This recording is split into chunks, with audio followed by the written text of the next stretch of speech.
ಸವಿಸ್ತಾರ Kannada YouTube ಚಾನಲ್ಗೆ ಮಕ್ಕಳ ಎಲ್ರಿಗೂ ಸ್ವಾಗತ. ಈ ದಿನ ತರಗತಿಯಲ್ಲಿ ಒಂದು ಗಾದೆ ಮಾತನ್ನ ನೋಡ್ತಾ ಹೋಗೋಣ.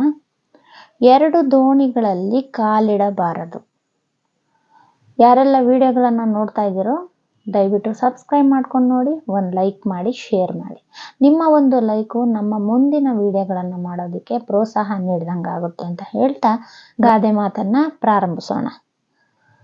ಗಾದೆಗಳು ಹಿರಿಯರ ಅನುಭವದ ಹಿತನುಡಿಗಳು. ವೇದಗಳಿಗೆ ಸಮಾನವಾಗಿರುವ ಇವು ನೀತಿ ಬೋಧಕವಾಗಿದ್ದು ಜೀವನ ಪಾಠವನ್ನ ಕಲಿಸುತ್ತವೆ.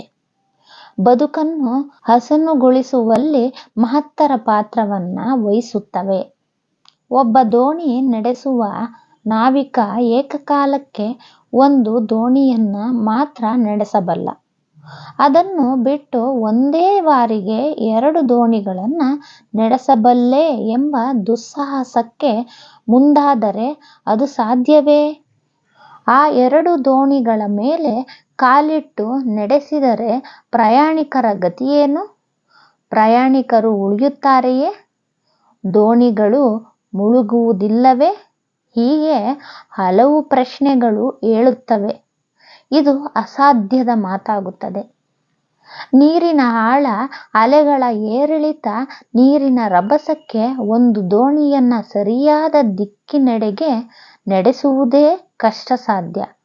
ಅಂಥದರಲ್ಲಿ ಎರಡು ದೋಣಿಗಳ ಮೇಲೆ ಕಾಲಿಟ್ಟು ನಡೆಸುವುದು ಅಸಾಧ್ಯದ ಮಾತು. ಹಾಗೆಯೇ ಇಂದಿನ ಒತ್ತಡದ ಬದುಕಿನಲ್ಲಿ ನಿಗದಿತ ಸಮಯಕ್ಕೆ ಒಂದು ಕೆಲಸ ಮಾಡುವುದೇ ಕಷ್ಟ. ಅಂತಹದರಲ್ಲಿ ಏಕಕಾಲದಲ್ಲಿ ಎರಡೆರಡು ಕೆಲಸಗಳನ್ನ ಮಾಡುತ್ತೇನೆಂದು ಹೊರಟರೆ ಅದು ಸಾಧ್ಯವೇ? ಒಂದು ಸಮಯವೂ ವ್ಯರ್ಥವಾಗುತ್ತದೆ ಮತ್ತು ಆ ಕೆಲಸವು ಸರಿಯಾಗಿ ಆಗದೆ ಕೆಡುತ್ತದೆ. ಯಾವುದೇ ಕೆಲಸವು ಅತಿ ಅವಶ್ಯಕ ಮತ್ತು ಅತಿ ಮುಖ್ಯವಾಗಿರುತ್ತದೆ. ಅದನ್ನು ಮೊದಲು ಮಾಡಿ ಮುಗಿಸಬೇಕು.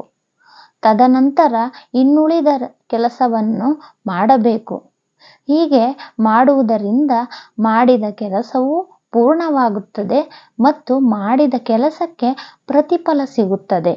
ಇಂದಿನ ಮಕ್ಕಳಾಗಲಿ ವಿದ್ಯಾರ್ಥಿಗಳಾಗಲಿ ಸರಿಯಾದ ಒಂದು ಗುರಿಯನ್ನ ಇಟ್ಟುಕೊಂಡು ಆ ಗುರಿ ಸಾಧಿಸಲು ಬೇಕಾದ ತಯಾರನ್ನು ಮಾಡಿಕೊಳ್ಳಬೇಕು.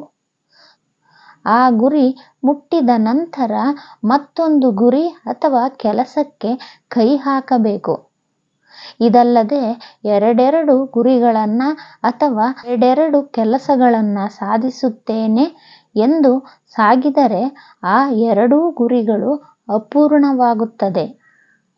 ನಾವು ಅಂದುಕೊಂಡ ಯಶಸ್ಸು ಸಿಗದೆ ಅಪೂರ್ಣವಾಗಿ ಅರ್ಧದಲ್ಲೇ ನಿಂತು ಹೋಗುತ್ತದೆ ಎಂಬುದನ್ನು ಈ ಗಾದೆ ವಿವರಿಸುತ್ತದೆ. ಮಕ್ಕಳೇ, ಈ ಗಾದೆ ಮಾತಿನ ಅರ್ಥದ ಪ್ರಕಾರ ಯಾವ ಇಂಪಾರ್ಟೆಂಟ್ ಆಗಿರುತ್ತೋ ಕೆಲಸವನ್ನ ಅದನ್ನ ಮಾಡಿ ಮುಗಿಸ್ಬೇಕು. ತದನಂತರ ಇನ್ನುಳಿದ ಕೆಲಸವನ್ನ ಏಕಾಗ್ರ ಚಿತ್ತದಿಂದ ಮಾಡಬೇಕು. ಎರಡೂ ಕೆಲಸಗಳನ್ನ ಒಟ್ಟಿಗೆ ಮಾಡ್ತೀನಿ ಅಂತ ಹೋದ್ರೆ ಎರಡೂ ಕೆಲಸವು ಅರ್ಧಂಬರ್ಧ ಆಗುತ್ತೆ, ಅಂದ್ರೆ ಅಪೂರ್ಣವಾಗುತ್ತೆ. ಇಲ್ಲಿ ಸಮಯವೂ ವ್ಯರ್ಥ ಆಗುತ್ತೆ ಮತ್ತೆ ನೀವು ಬಳಸಿದಂತಹ ಶ್ರಮನೂ ಕೂಡ ವ್ಯರ್ಥ ಆಗುತ್ತೆ. ಹಾಗಾಗಿ ಮಕ್ಕಳೇ, ಯಾವ ಕೆಲಸವನ್ನೇ ಮಾಡಲಿ ಶ್ರದ್ಧೆಯಿಂದ ಏಕಾಗ್ರ ಚಿತ್ತದಿಂದ ಒಂದು ಕೆಲಸವನ್ನ ಮಾಡಿ ಮುಗಿಸ್ಬೇಕು. ಒಂದೇ ಗುರಿಯನ್ನ ಇಟ್ಕೋಬೇಕು. ಆ ಗುರಿ ಸಾಧಿಸಿದ ನಂತರವೇ ಮತ್ತೊಂದು ಗುರಿಯನ್ನ ಕೈ ಹಾಕಬೇಕಾಗುತ್ತೆ. ಹೀಗೆ ಹೇಳ್ತಾ ಈ ಗಾದೆ ಮಾತು ನಿಮ್ಗೆ ಇಷ್ಟವಾಗಿದೆ ಅನ್ಕೊಂತೀನಿ. ಇಷ್ಟವಾದಲ್ಲಿ ಸಬ್ಸ್ಕ್ರೈಬ್ ಮಾಡ್ಕೊಂಡು ವಿಡಿಯೋಗಳನ್ನು ನೋಡಿ.